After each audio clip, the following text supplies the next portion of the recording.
Hi, hello team, my name is Monique, this is the Cauldron, and today I am going to recommend you some books for people who don't do horrors, aka Scardy-Cats. Me.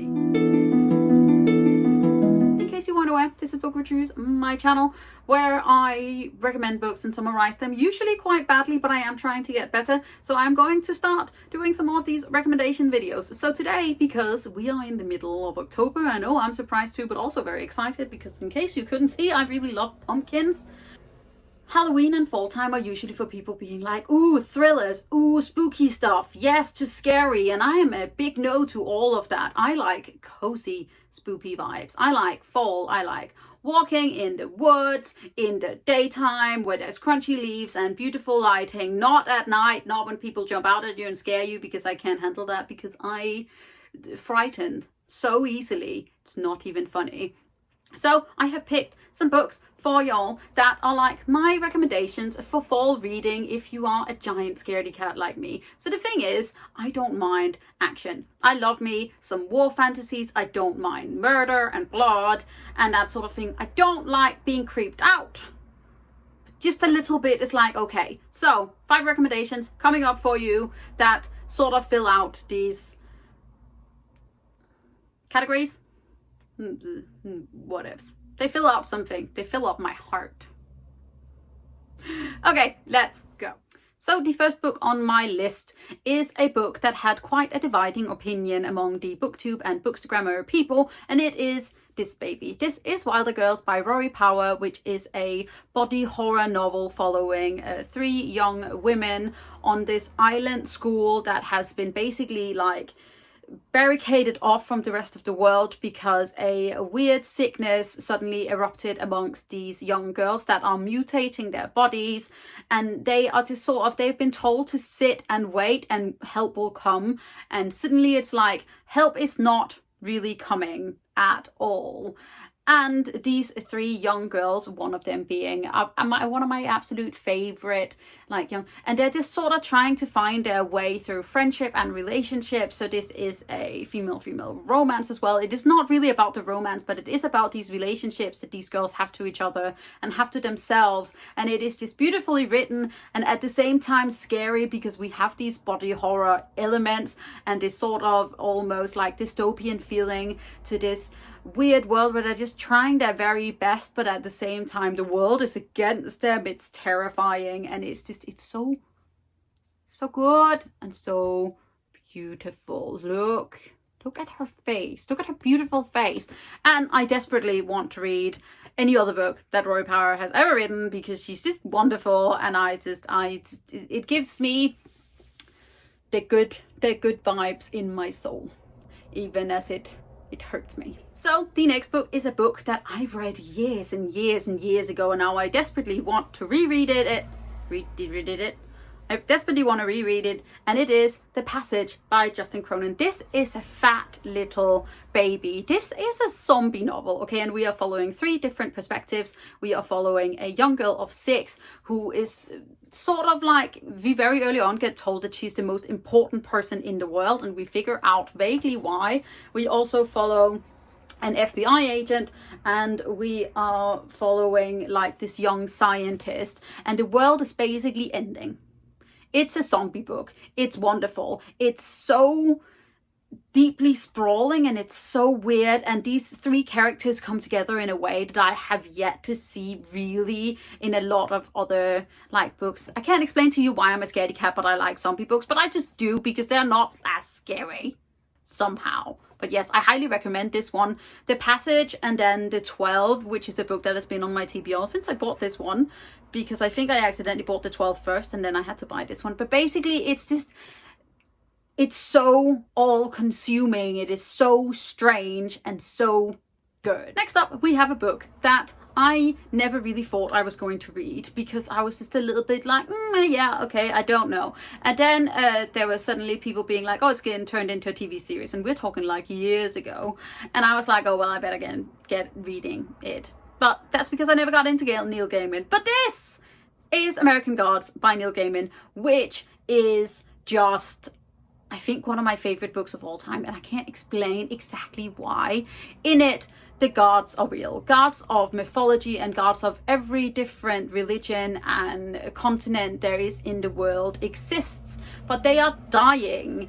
And we follow this young man called Shadow, who sort of gets like roped into helping Odin of the Norse mythology to sort of try to get a comeback in this godhood world. So it is a weirdly almost urban fantasy setting, and it is just odd. The writing is odd, the setting is odd, it's a little bit off kilter, it makes you a little bit uncomfortable, but at the same time it like snares your brain in and you are stuck in there because you can't not read it. And I absolutely adored it. I highly recommend it. I don't think it needs to be recommended because I know Neil Gaiman is a deeply beloved author, but I really do. And I highly recommend that you read it when it's dark outside and maybe raining and maybe a little bit gross, and you feel a little bit gross, so you read this little bit gross book. I don't know if that was even really a recommendation or just me saying gross a lot.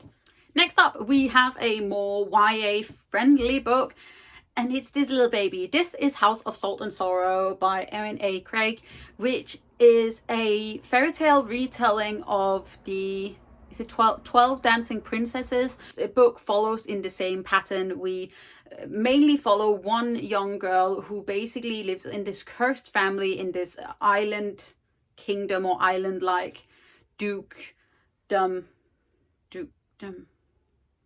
I can't, nobility words are hard, but basically her father is a lord of this manor and they have a little fishing village, and the atmosphere in this book is just like it springs out at you the second you start reading, and it's full of like salt air and ocean creatures and this weird old magic. And basically this young girl has just been losing her sisters for years. She lost her mother first, and then she lost her older sister, and then one after the other they die, and she is basically the next one. And then all of a sudden her and her sisters find this magical door almost to a way of going to these different balls, but something is wrong and something is weird and she knows it. But it's so good, and I was very surprised at how much it just grabbed me by the heart and wouldn't let go. It is also thrillery, it's a bit creepy, and it's just, I highly recommend it. I really think you should read this on like a dark and stormy night when you still have someone at home, because otherwise you get slightly scared. But excuse me, Neil Gaiman, could you not? But yeah, anyway, highly recommend this one. And last but not least, we have this supremely like atmospheric dark academia almost book that I love it a lot. And this is my Illumicrate edition of Ninth House by Leigh Bardugo, which follows Alex Stern, who can see ghosts and have been brought in to keep an eye on these secret societies at Yale.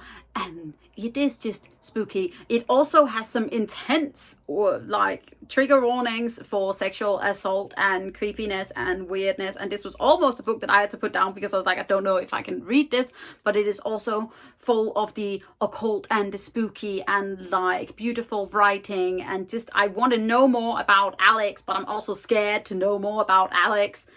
But it's just, I loved it. I'm really excited about seeing what comes next in this series, and I would highly recommend it if you don't mind some very creepy things in your brain forever. There's a specific chapter that is haunting me since I read it, and it will not go away.